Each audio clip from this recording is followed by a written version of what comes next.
Welcome to Vegas, your map.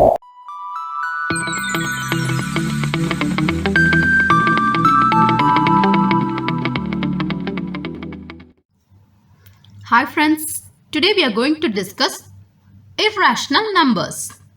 Before that, let us understand some basic concepts. Rational number. First, let us understand what is a rational number. A rational number is a number that can be in the form p by q, where p and q are integers and q not equal to 0. Because the denominator term should not be equal to 0. If it is 0, the term will become undefined. Okay. So p by q, where q not equal to 0, p and q are integers. Any integers. So let us take some example of rational number. 1 by 2 is a rational number. 7 by 8 is a rational number. Then let me write another example. 6 by 4 is another rational number, but this has some common factors too, and I can simplify this and write it as, see, this has the 6 and 4 has common factor 2, and I can write this in a simplified way, 3 by 2. Okay, I simplified and have written 3 by 2. So this is again a rational number. So these are the examples of rational number. So here the denominator q is not equal to 0, and here also, and the denominator q should not be 0. The denominator q should not be 0. If it is 0, then the whole term will become undefined. So we have to be clear with this condition. Okay. And p and q, you can take any integers.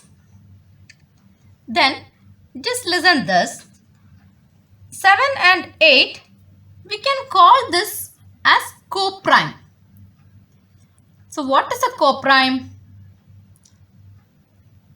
If a set of numbers does not have a common factor.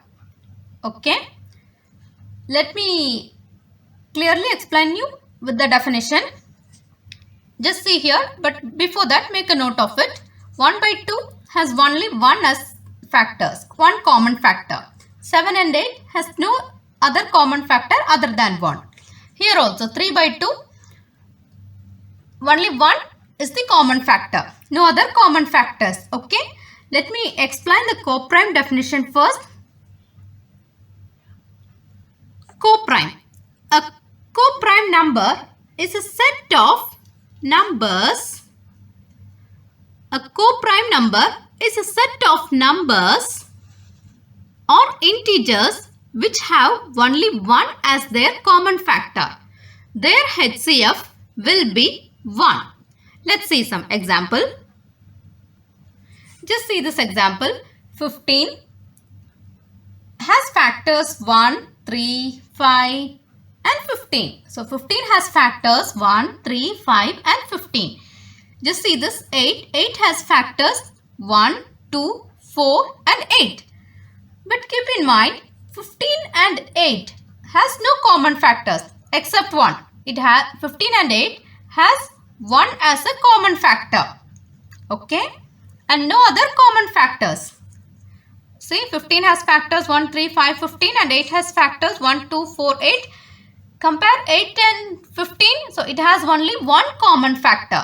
Then we can call this 15 and 8 as coprime numbers. Okay. See, their HCF will be 1. So highest common factor will be 1. Will be only 1. Okay. So we can say that 15 and 8 are coprime. Therefore 15, 8. 15 and 8 are coprime. Next definition, irrational number. A number is called irrational if it cannot be, keep in mind, if it cannot be written in the form p by q, where p and q are integers, q not equal to 0. So what is the definition? we cannot write irrational number in the form p by q. Okay. So let us see some examples of irrational numbers. Root 2 is an example of irrational number. Root 3, root 5, then minus 11, root 11, root 8, 1.6, then 5. Like that it goes on. And also non-terminating decimals. It has no correct values. All these are examples of irrational number. So we cannot write, once again I repeat the definition, irrational number, a number s, any number. So I have denoted it as s. Any variable you can take, any letter you can take. Number s is called irrational if it cannot be written in the form p by q, where p and q are integers, q not equal to 0. So we are going to prove some concepts. The first thing, prove that root 2 is irrational. So here we are going to prove this by method of contradiction. So here we have to prove that root 2 is irrational. So what is method of contradiction? We are just going to take in the opposite of irrational, that is rational. Okay. So I am assuming this root 2 as rational. Okay. I am going to prove by the method of contradiction.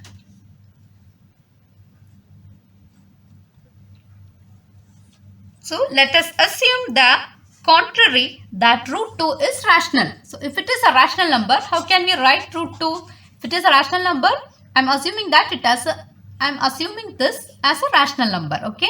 So if it is a rational number, how can I write root 2 in the form a by b or p by q? And also a by b will be a and b will be co-prime. We have seen the definition of co-prime in the introduction part. If it is rational, I can write it in the form a by b, where a and b are co-prime. Okay. Now, this b is in division part, so I can write like this. B root 2 a. If it is in division part, if it goes to the other side, it will be in multiplication. So, b root 2. Okay. Now, what I am doing is, I am squaring on both sides.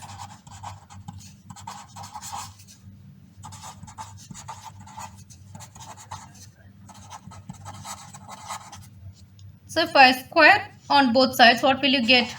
B root 2, the whole square is equal to a square. So, b square root 2 square, b square root 2 square. I am giving this square separately, a square. Okay. So, root 2 square is nothing but 2. Root 2 into 2. What is root 2 square? Can be written as root 2 into root 2. That is 2 into 2, which is equal to 2. So, I am writing directly. So, this can be written as 2b square is equal to a square. So, from this, what did you understand? A square is equal to 2b square. So, what did you understand? A square is equal to 2 into b square, 2 into some value. So, from this, a square is divisible by 2. We can understand that a square is divisible by 2 because we are going to multiply some number with 2. That is your a square. Therefore, you can conclude that a square is divisible by 2. Let me explain this once again. Let's take some number for b. So, a will be, see, b I'm just taking an example. Okay. So, if b is 3, then it will be, the square will be 3 square 9. So this you can take it as a square, and 2 into 9 is 18. Okay, so we know that this is even number, and so it is divisible by 2. So you can conclude that a square is divisible by 2. Okay, so here I have took an example, b as 3 and 3 square will be 9. So a square will become, this is just an example. Okay, this is just an example.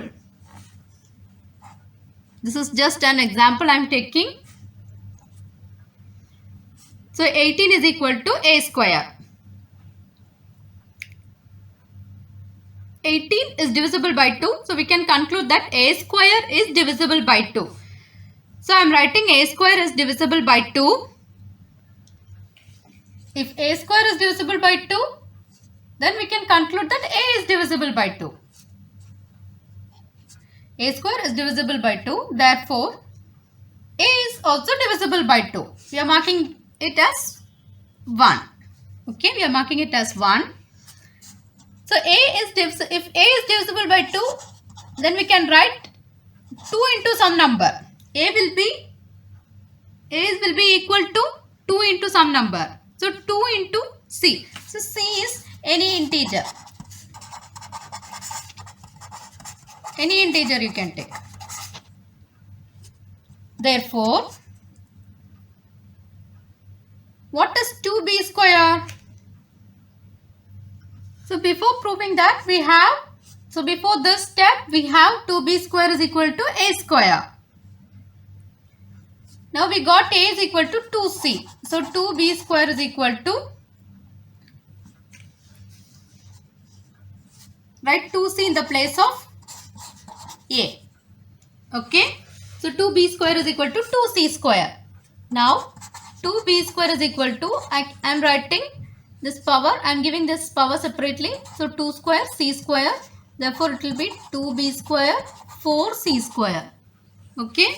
So b square is equal to 4. This 2 I am bringing down. So b square is equal to 2c square. B square is equal to 2c square. Okay. Again, how I am concluding this? B square is equal to 2c square. Same like before. If it is a multiple of 2, we can conclude that b is also divisible by 2. B square is also divisible by 2, and so b is divisible by 2. Same like before. You can take any value for c and then you apply the square. So 2c square. See, let's take some example. Okay, let's see b4. So b square is equal to 2 into 4 square. So 2 into 4 4 is 16. So 32. So again we can conclude that b is divisible. You can take any example. So I just took an example 4. You can take 5, 6 or 7, any example. See, b square is equal to 32. So you can conclude that b square is divisible by 2. So you can conclude b square is divisible by 2. If b square is divisible by 2, then b is divisible by 2. Okay. So already we have proved that a square is divisible by 2, a is divisible by 2 in the equation 1. Now here we have proved that b square is divisible by 2 and b is divisible by 2. So what did you understand? A is divisible by 2 and b is also divisible by 2. Therefore, a and b have common factors. So from 1, what did you understand? A is divisible by 2. So a is divisible by 2. Okay. From 2, what did you understand? B is also divisible by 2. So from 1 and 2, a and b are divisible by 2. Therefore, I am concluding that a and b are having common factor 2. But what is our assumption? A and b are co-prime. What is our assumption? A and b are co-prime, which means that it don't have, that is A and B don't have common factors.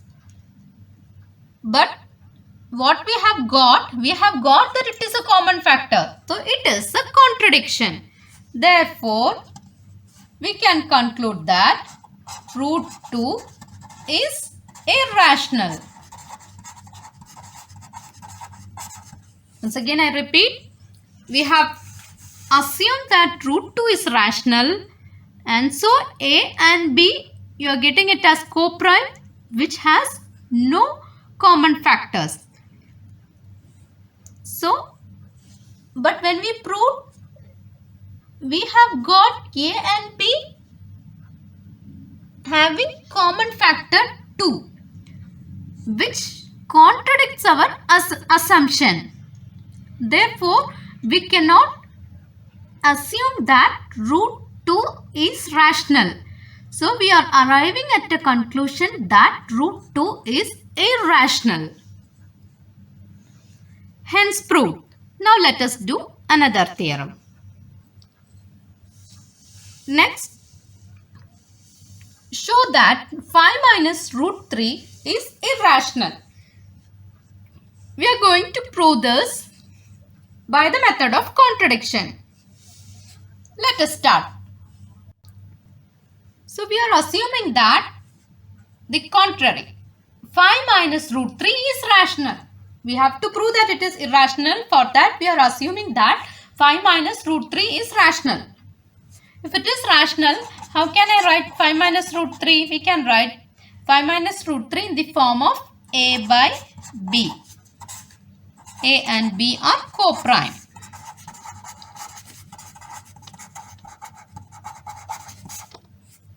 Okay. So now what I am doing is, I am taking this A by B to the other side. So it will be minus A by B. This minus root 3 I am taking to the other side. So it will become positive root 3. That is plus root 3. This will be minus A by B and this will be plus root 3. Okay. A and B are integers. These are co-prime, but we know that A and B are integers and B not equal to 0 according to the condition of rational number. Okay, because we have assumed that it is rational number. So, since A and B are integers,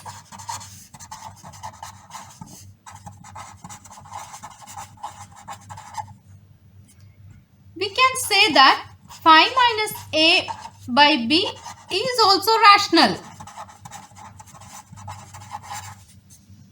5 minus A by B is also rational. So you can take any number and just check. See, let's check. Let's take some example. 5 minus, let this A be 1 and B be 2. Because any two integers you can take. We know that A by B is rational, right? And 5 minus A by B. So 1 by 2. You can take A is 1, B 2. You can take any value. I am just taking one example. Okay. So 5 minus 1 by 2. So 10 minus 1 by 2. That is 9 by 2. Again you are getting a rational number. Okay. So therefore 5 minus A by B is also a rational number. So now you have concluded that 5 minus A by B is also a rational number. What is 5 minus A by B? This is root 3. 5 minus A by B is root 3. If this is a rational number, then we can prove that root 3 is a rational number. So once again I repeat, 5 minus A by B is rational. We have proved that 5 minus A by B is rational. So if this is rational, that will be equal to root 3. And so we can write that root 3 is also rational. But we know that this contradicts the statement. Root 3 is not rational number. It is an irrational number. But this contradicts the fact that root 3 is irrational. So we can conclude that our assumption is wrong. We should not assume that 5 minus root 3 is rational. Therefore, what can we conclude? 5 minus root 3 is irrational. This contradiction has arisen because of our incorrect assumption that 5 minus root 3 is rational. So what we have assumed is 5 minus root 3 is rational, and we got that root 3 as a rational number, which is not correct, because we know that root 3 is an irrational number. So we are concluding that our assumption is wrong. So what is our assumption? 5 minus root 3 is rational. That is wrong. Therefore, we are concluding that 5 minus root 3 is irrational number. Hence the proof. If you have any doubt, you can post it in the comment box. And thank you. Thanks for watching. Like and comment. Please to subscribe to our channel.